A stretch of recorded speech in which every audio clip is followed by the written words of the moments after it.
नमस्कार प्रिय दर्शक बंधु बड़ खबर आसी बीपीएल राशन कार्ड रे मिलिबो 10 लाख पर्यंत लोन जदि आपन को पाखरे बीपीएल रो राशन कार्ड अछि एवं आपन जने बीपीएल उपभोक्ता आपन को सरकार तरफ 10 लाख टंकार लोन मिलिबो तबे कोन ए स्कीम टी मुई वीडियो माध्यम रे आपन कहबी तेबे कार्ड थिले मिलिबो 10 लाख पर्यंत लोन तेबे आपन माने ए लोन टी केपरि पाइबे मुई वीडियो माध्यम रे आपन को संपूर्ण विवरण देबी तेबे वीडियो न करी चलंतु वीडियो टी शेष पर्यंत देखिबा। अनेक सरकारी योजना देशर गरीब एवं अभावी लोकों पई केंद्र सरकार एवं राज्य सरकार द्वारा परिचालित हो एही क्रम रे शामिल अछि मागणा राशन योजना खाद्य सामग्री सहित एही कार्ड रे 2 लाख रु नै 10 लाख पर्यंत लोन मध्य देउचंती सरकार। दारिद्र्य सीमा रेखा तले रहुतबा लोक माने सरकार ठारू अनेक सुविधा पाई थांती। दर्शक बंधु जो मानकर बीपीएल कार्ड अछि से माने सरकार तरफ 2 रु 10 लाख पर्यंत लोन नै पारिबे। दर्शक बंधु तेबे अनेक सरकार जो माने के चाकरिया अछंती से मानकू ए बीपीएल कार्ड मिलिछि से माने भी ए स्कीम रे लोन नै पारिबे। तापर जो माने गरीब श्रेणी सेमान भी सरकार तरफ ए लोन स्कीम टे नै पारिबे। तो वीडियो को आगु को देखंतु आपण निश्चय भाव बुझी पारिबे ए स्कीम टी कोन। दर्शक बंधु दारिद्र्य सीमा रेखा तले रहुतबा लोक माने बीपीएल राशन कार्ड रे प्रति मास मागणा राशन पाती। खाली एतिकी नुहे राशन सामग्री सहित मागणा चिकित्सा सुविधा मध्य मिले। मागणा राशन पाइबा पाई निकटस्थ जेकोसी राशन डीलर निकट को जाई राशन कार्ड पाई आवेदन करा जाई परिबो। किंतु बीपीएल राशन कार्ड रे आपण के मागणा राशन पाई पारु नांती बरं आपण ऋण मध्य पाई परिबे। बीपीएल राशन कार्डधारी को सरकार 10 लाख टंका पर्यंत ऋण प्रदान करुछि। यार प्रतिक्रिया विषय आसंतु मु वीडियो रे कहिबे। तेबे दर्शक बंधु आपन को पाखर जति राशन कार्ड अछि तेबे आपन केवल चाउल एवं राशन कार्ड रे जेउ सब जिंस मिले आपन नै परिबे। किंतु आपन पाखर जति बीपीएल राशन कार्ड अछि तेबे सरकार को तरफ रु आपन राशन नै परिबे एवं मागणा औषध नै परिबे। तापर भी रही सरकार को तरफ रु जो स्कीम टी ए स्कीम बदले आपन 10 लाख रु अधिक पैसा सरकार तरफ नहीं पारे। से भी किसी डॉक्यूमेंट्स जो डॉक्यूमेंट्स दे आपन सरकार तरफ स्कीम रे 10 लाख टंकार लोन नहीं पारे। जदि आपण पाखे बीपीएल कार्ड तेबे आपन संपूर्ण भाव में लोन स्कीम रे अप्लाई करि परिबे। दर्शक बंधु जदि आपनकर अलगा क्यों कार्ड अछि तो आपन को ए स्कीम रो मिलिबनी कारण समस्त पाखे ए बीपीएल रो कार्ड नहीं जोटा कि राशन कार्ड अछि। से राशन कार्ड थिले आपन को खाली राशन मिलिबो किंतु ए जो बीपीएल कार्ड रे आपन को चिकित्सा पाई पैसा मिलुची औषध मिलुची एवं 10 लाख टंका पर्यंत मिलुची। 2 रु 10 लाख टंका पर्यंत ऋण मिलिबो। हरियाणा बीपीएल कार्डधारी को व्यवसाय को प्रोत्साहित करबा पई राज्य सरकार स्वल्प सुध हार रे ऋण प्रदान करिसेंती। एही ऋण 2 लाख रु 10 लाख टंका मध्य रे दिया एनएसएफडीसी अधीन रे इंडस्ट्रियल सेक्टर एवं व्यवसाय अधीन रे एनएसएफडीसी अनुसूचित जातिर बीपीएल राशन कार्डधारी मान व्यवसायिक ऋण प्रदान करिथाय। दर्शक बंधु एटा संपूर्ण भाव में हरियाणा रे स्टार्ट हो सारी सेठिकार जो माने गरीब श्रेणी एवं से माने ए पैसा नहीं कि ताकर बिजनेस करि परिबे। किंतु वर्तमान पई एई संस्थाटी ओडिसा रे लागू होई नाही। जेतेबे केंद्र रे बीजेपी सरकार अछि तो हरियाणा रे जेबेठू ए स्कीम चली तेबे ओडिसा रे बहुत जल्दी ए स्कीम टी आसीयो बोली आशा करा जाउची। किंतु आपण जदि 2 लाख टंका नेउचंती किंबा 10 लाख टंका नेउचंती आपण को अल्प किछि सुध दबाकू पड़िबो। दर्शक बंधु बड़ खबर। तेबे आसंतु जानिबा एहा विषय संपूर्ण विवरणी स्वयं नियुक्ति योजना हरियाणा रा अनुसूचित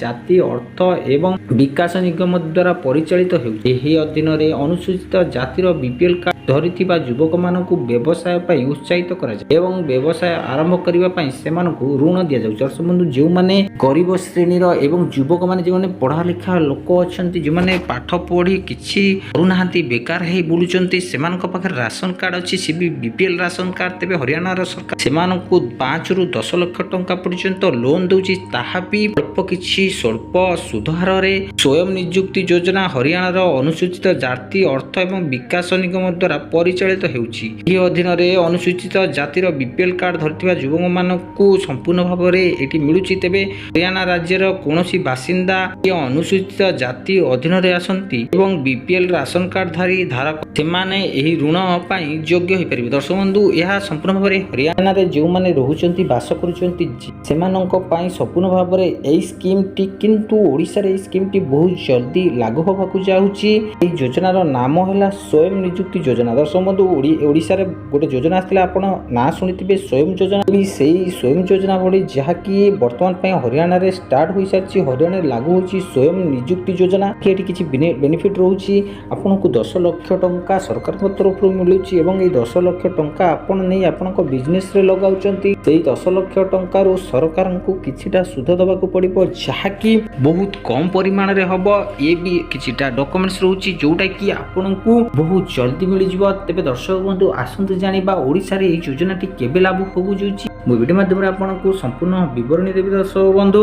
ତେବେ ଆପଣ ଏହିପରି ଋଣ ନେଇପାରିବେ। ବିପିଏଲ୍ ରାସନ କାର୍ଡ଼ରୁ ଋଣ ନେବାକୁ ହେଲେ ଆପଣଙ୍କୁ ବ୍ୟାଙ୍କ ପରିଦର୍ଶନ କରିବାକୁ ପଡ଼ିବ, ଯେଉଁଠାରେ ଆପଣଙ୍କୁ ବିପିଏଲ୍ ରାସନ କାର୍ଡ଼ରେ ଉପଲବ୍ଧ ଋଣ ବିଷୟରେ ସୂଚନା ପାଇବାକୁ ପଡ଼ିବ ଏବଂ ଆବେଦନ ଫର୍ମ ନେବାକୁ ହେବ। ଏହାପରେ ସମସ୍ତ ଡକୁମେଣ୍ଟ ସହିତ ଫର୍ମ ପୂରଣ ଏବଂ ଦାଖଲ କରିବାକୁ ପଡ଼ିବ। ଯଦି ଆପଣ ଋଣ ପାଇଁ ଯୋଗ୍ୟ, ତେବେ ଆପଣ ଆବେଦନ ସଫଳତାର ସହ ଦାଖଲ ହେବ। ଦର୍ଶକ ବନ୍ଧୁ, ଆପଣଙ୍କୁ ସମ୍ପୂର୍ଣ୍ଣ ଭାବରେ ବ୍ୟାଙ୍କ ଯିବାକୁ ପଡ଼ିବ ଏବଂ ବ୍ୟାଙ୍କରେ ଆପଣଙ୍କୁ କହିବାକୁ ପଡ଼ିବ ଆପଣଙ୍କୁ ସ୍ୱୟଂ ଯୋଜନାରେ ଆବେଦନ କରିବାକୁ ପଡ଼ିବ। ତେବେ ତାଙ୍କଠୁ ଆପଣ ଗୋଟେ ଫର୍ମ ଆଣିବେ, ଯେଉଁ ଫର୍ମରେ ଆପଣ କିଛିଟା ଡକୁମେଣ୍ଟ ଦେଇ ଫିଲ୍ଅପ୍ କରିବାକୁ ପଡ଼ିବ ଏବଂ ସେଇ ଫର୍ମଟି ଆପଣଙ୍କୁ ବ୍ୟାଙ୍କରେ ଡିପୋଜିଟ୍ କରିବାକୁ ପଡ଼ିବ।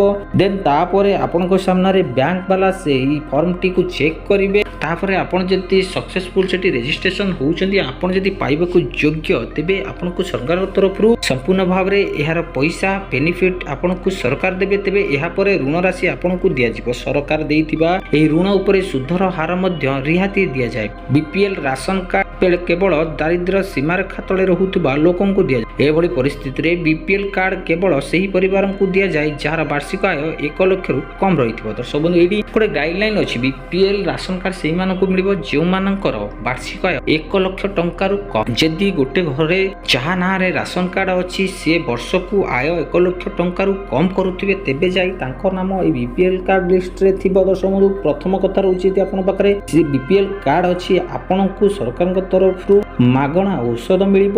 2ରେ ଆପଣଙ୍କୁ ଯାହା ବିପିଏଲ୍ କାର୍ଡ଼ରେ ଥିବ ସେଇ ଅନୁସାରେ ଆପଣଙ୍କୁ ରାସନ ମିଳିବ ଏବଂ ବହୁତ କିଛି ବେନିଫିଟ୍ ମିଳିବ। 3ରେ ଆପଣଙ୍କ ପାଖରେ ରହିଛି ଯେ ସରକାରଙ୍କ ତରଫରୁ ଏଇ ଯେଉଁ 5 ଲକ୍ଷ ଟଙ୍କା, ଯାହାକି 10 ଲକ୍ଷ ଟଙ୍କା ପର୍ଯ୍ୟନ୍ତ ବି ମିଳିପାରେ। ଏହା ସ୍ୱୟଂ ଯୋଜନା ଯେଉଁଟାକି ଓଡ଼ିଶାରେ ଲାଗୁ ହୋଇଥିଲା, କିନ୍ତୁ ଭାଗ୍ୟବଶତଃ ସ୍ୱୟଂ ଯୋଜନାଟି ବର୍ତ୍ତମାନ ପାଇଁ ବନ୍ଦ ହୋଇଛି। ତେବେ ହରିୟାଣାରେ ଏହି ଯୋଜନା ଆରମ୍ଭ ହୋଇସାରିଛି ଏବଂ ହରିୟାଣାର ଜନସାଧାରଣ ଯେଉଁମାନେ ଗରିବ ଶ୍ରେଣୀର ସେହି ବେନିଫିଟ୍ ନେଇ ସେମାନଙ୍କର ବିଜନେସରେ ଲଗାଉଛନ୍ତି ଏବଂ ବହୁତ ଉପକୃତ ହେଉଛନ୍ତି। ଦର୍ଶକ, ଓଡ଼ିଶାରେ ଏହି ଯୋଜନାଟି ସ୍ୱୟଂ ନାମରେ ସମ୍ପୂର୍ଣ୍ଣ ଭାବରେ ଚାଲିଥିଲା। କିଛି ଦିନ ତଳେ ଲୋକମାନେ ସ୍ୱୟଂ ଯୋଜନାରେ ଆବେଦନ କରିଛନ୍ତି, କିନ୍ତୁ ବର୍ତ୍ତମାନ ପାଇଁ ଏହି ଯୋଜନାଟି ଚାଲିବ କି ନାହିଁ ଆପଣ ଭିଡ଼ିଓ ମାଧ୍ୟମରେ ଦର୍ଶକ ବନ୍ଧୁ। ତେବେ ଦର୍ଶକ ବନ୍ଧୁ, ମୁଁ ଆପଣଙ୍କୁ କହି ରଖୁଛି, ଆପଣ ଯଦି ଅନଲାଇନରେ ଆବେଦନ କରୁଛନ୍ତି ନିଜ ମୋବାଇଲରେ, ତେବେ ଆପଣ ଦେଖି ଚାହିଁ ଆପଣ ଯେଉଁ ସାଇଟ୍ରେ ଆବେଦନ କରୁଛନ୍ତି ସାଇଟ୍ଟିକି ସମ୍ପୂର୍ଣ୍ଣ ଭାବରେ ଚେକ୍ କରନ୍ତୁ, କାରଣ ସେଇଭଳି ସାଇଟ୍ ବହୁତ ଫ୍ରଡ୍ ହେଉଛି, ଯେଉଁଟାରେ କି ଆପଣଙ୍କର ଡକୁମେଣ୍ଟ ସବୁ ଲିକ୍ ହୋଇପାରେ। ତେବେ ଦର୍ଶକ ବନ୍ଧୁ, ଆଶା କରୁଛି ଭିଡ଼ିଓଟି ଆପଣଙ୍କୁ ସମ୍ପୂର୍ଣ୍ଣ ଭଲ ଲାଗିଥିବ। ଯଦି ଭିଡ଼ିଓଟି ଆପଣଙ୍କୁ ଭଲ ଲାଗୁଛି, ତେବେ ଦୟାକରି